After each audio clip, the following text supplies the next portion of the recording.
Carney suggests middle powers. Is that what he thinks Canada is? Middle power? Are we a middle power?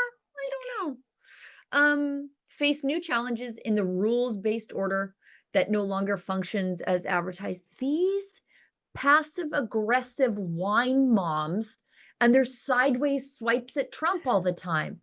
Like, just say it. Don't be like the white Range Rover wine mom with her Stanley Cup. Like, that's how they are. They're just so passive-aggressive and snide. It's so unbecoming of a man. Call it what it is, a system of intensifying great power rivalry where the most powerful pursue their interests using economic integration as coercion. Brookfield says what? Brookfield? Yeah. Brookfield says what? Also, that's just being a superpower. Like, why is that a bad thing? Anyways, let's watch this passive-aggressive wine mom. Argue the middle powers must act together because if we're not at the table, we're on the menu. But I'd also say that great powers can afford for now to go it alone. They have the market size, the military capacity, and the leverage to dictate terms. Middle powers do not. Okay, but when we only negotiate bilaterally with a hegemon, we negotiate from weakness. We accept what's offered. We compete with each other to be the most accommodating. This is not sovereignty. It's the performance of sovereignty while accepting subordination. In a world of great power rivalry, the countries in between have a choice: compete with each other for favor, or to combine to create a third path with impact.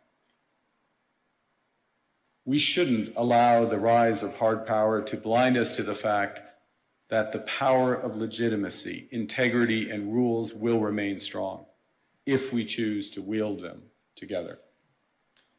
Which brings me back to Havel. What does it mean for middle powers to live the truth? Well, first, it means naming reality. Stop invoking rules-based international order as though it still functions as advertised. Call it what it is: a system of intensifying great power rivalry where the most powerful pursue their interests using economic integration as coercion. It means acting consistently, applying the same standards to allies and rivals. When middle powers criticize economic intimidation from one direction but stay silent when it comes from another, we are keeping the sign in the window. It means building what we claim to believe in. Rather than waiting for the old order to be restored, it means creating institutions and agreements that function as described. A new world order? And it means reducing the leverage that enables coercion. That's building a strong domestic economy. It should be every government's immediate priority. What on earth? I tried to write it down and I was sort of stunned by what he said. Me too. Okay, what did you write down? Give me your notes. I wrote down Monroe Doctrine, because when he's like, as the middle powers, we have this sort of power if we band together, but it's like, no, you don't. Do you see what just happened to Venezuela? You guys don't have any power. Nothing. That's exactly what I thought. So here we have the US, China, and India as well-established economic superpowers or super countries on the globe. And then so what Mark Carney wants to do is come along and cobble together a whole bunch of little ragtag European nations plus Canada, don't forget Canada. Yeah, whose GDP numbers are a nightmare, by the way. To create a rivalry. Like, I don't like any of that language whatsoever. Right. None of this. It's about live the truth is what I wrote down. Is that what he said? If we want to live the truth, we have to define. Listen, Mark Carney, you sound like you took too many NyQuil last night. That's what that speech sounds like to me. And the show of hands group chat in the live chat, how many of us voted for a new world order? Like truly, how many of us voted for a new world order? Mark Carney claims that the old world order is not coming back. So he's going to create Mark Carney's saying, You know, guys, we have about 2,000 years of experience behind us with, developing institutions and policies that really work. But you know what? I know better than all of those people combined. We're going to do something new, and I'm the guy. Like, meet the new guy. I'm the new guy. Mark Carney, what are you even doing? He said something about acting the same or dealing the same with With allies rivals? And as with rivals. So that's a is that bizarre your statement. excuse for saying we should act the same with France as we do with China, as we do with the Americans? Because I feel like we should not be treating those three the same. Oh, I can't wait to hear Mark Carney take side swipes at Xi Jinping about the same way that he takes swipes at Trump. I can't wait for it, because if we're treating them all the same, well, then you better be up the hind ends of the Iranians.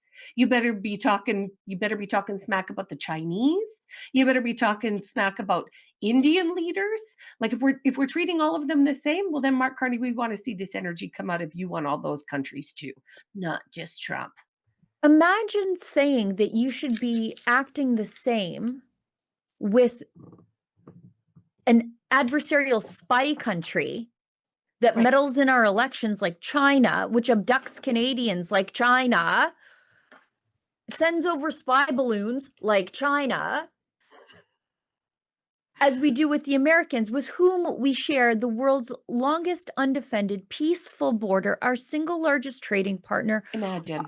culturally compatible, and nobody bothers us because they have the might of the US military next door. Imagine thinking you need to have the same style of relationship between those two countries. No, you know what I didn't hear from any of the World Economic Forum today? We better fix what we've done with the United States. Right. None of that was said, not even once, from any of these leaders. And I listened to Macron in his sunglasses today. Nobody has said, you know what? We have to figure out a way forward with the Americans. Mhm. Everyone is saying around the Americans, cobble together some sort of new European bloc that includes Canada. No, thank you. They're not even saying we need to figure out a way in the world with the Mm-mm. Americans. They're just Mm-mm. think that they're going to isolate the world's largest economy and it's going to be okay for your economy. That's not how it works, fellas. No, it really doesn't. This is not going to bode well. We've got Mark Carney defending his recent trip to China and his meeting with Xi Jinping. I haven't watched this. I can't wait to see this. I'm already disappointed and anxious. Also, a big theme of your speech was the need for middle powers to work together. But you've just been to the other great power, to China. Yeah. And I think people are very intrigued by seeing that meeting. And some people say, kind of, that's a mistake, really, because you're going to make yourself more dependent on China. They're not that benign either. The US will be very annoyed. What's the defense of what you're doing, and what do you hope to get out of it? Well, the first thing is to say it's not a defense. It's an I know the way you framed the question, but it's offense. It's building out. It's something positive as opposed to against. We're for something as opposed to being against. The second is there are very clear guardrails in that relationship. I spoke of calibration of relationships in my remarks. That's what I mean by it. But within those clear guardrails are huge opportunities in energy, both clean and conventional, obviously in motor vehicles, in agriculture, in financial services, all of which is mutually beneficial. So it's additive. And look, it's the second largest economy and it's our second largest trading partner. We should have a strategic partnership with them. Within those guardrails, and that's what we've achieved. And it is an interesting reversal, though, because I think certainly during the Biden administration, there was this sense that the Western world was trying to decouple from China, or de-risk at least, Yeah. and is now in this new world that really going to go into reverse, and de-risking from China because there are other risks is less of a thing. You need, again, many in this room, this is their livelihood, you need a web of connections. And to miss out in that web, some of the largest ones, United States, we already have that, China, India, Mercosur, European Union, that's a mistake. That's not managing your relationships properly. That makes you stronger, makes you more resilient. And then on top of that, I'll give you again, I'll appeal since it's in the headlines to the Nordics. Nordics plus Canada, it's 20% of global GDP. It's not the first thing people would realize, but that relationship, which is deepening for security reasons, because we're like-minded, those are the types of partnerships that I think we'll see more of. What? Like, did anybody mention that they're communists? Like, did anybody in that room just be like, yeah, Mark, all that is fine and good, and it's all additive, and it's all positive, and they're the second largest, and they're super important, but they're communists. And if we're getting into bed with communists, is that going to serve the people of Canada? Is that going to serve the people of Canada? Importing Chinese communism into Canada, is that gonna bode well? Like he made an announcement last week about, Canadian intelligence agencies and Chinese intelligence agencies working more closely together. Is that this should be of huge concern to the Americans, and it is. Mark Carney has been getting his backside handed to him by the Americans since announcing this last week, and this just feels like a really contrived PR move in Davos to manage the blowback that Carney is hearing from the United States. But that's what Davos is. It is a PR festival. It is a PR festival. And we saw it right there. Nobody is pointing out, or maybe we've just all forgotten, that the Chinese have a 100-year plan. Okay?